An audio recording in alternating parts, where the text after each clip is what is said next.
Honest J. Nowak. Oh yeah.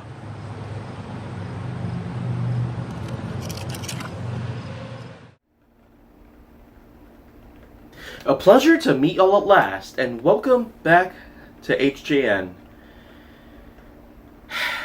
Now today's date is September 1st, 2020.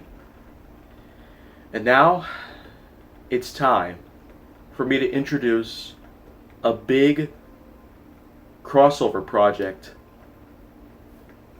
that I've been working on for some time. I call it the Legacy of Supers. It'll basically be a series that's in line with HJN itself, except from this point going forward, for 63 continuous days, I'll be talking about different superheroes and supervillains, all here on this channel. So, out of all different superheroes and supervillains, there are thousands to choose from. Whether they may be very generic, or of course they're highly popular and they've gained a lot of attention over the last century, then we recognize many of them. But out of all of them, I'm going with superheroes, first of all. Getting to supervillains eventually, but let's get started by talking about Black Panther. Yeah, that's the first choice I have going on in my mind right now. So, basically speaking, Prince T'Challa of the fictional city of Wakanda, which is basically a hidden region in Africa that basically houses the world's largest supply of vibranium.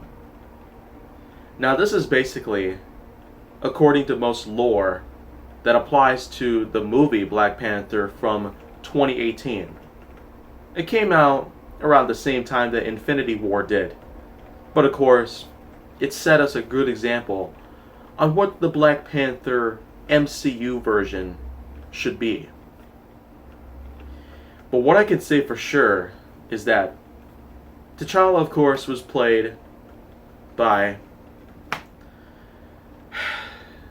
good old Chadwick Boseman. And that, of course, was a great choice. We would eventually get to see the same old Chadwick in other films along the way.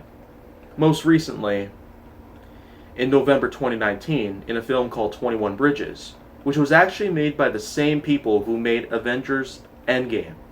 That's right. The Russos, Anthony and Joe. They were the same guys who made Endgame, and now they gave us 21 Bridges.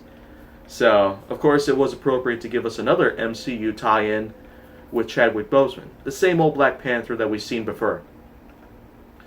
But of course, what I should say at this point is Black Panther in general, who basically wears a suit composed of vibranium, which is not a real element, in case you were wondering.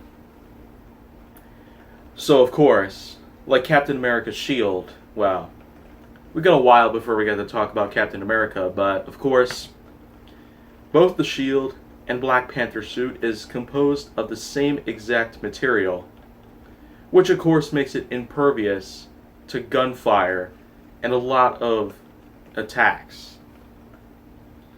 And of course, let's not forget that in the movie, we basically saw the Black Panther attempt to reclaim a hold of Prince in the throne of Wakanda by the end of the film. But you know what? There's probably so much more that I could go into to talk about the Black Panther. But let's not forget, I've got a high streak. 62 days are especially going to be a big part of this. So why don't we just go ahead and move on, because there's a lot that I want to say about some others here. But if you want to see more, go down on my channel. Make sure that you like, subscribe, comment, follow me on social media, and stay on the Hollywood side.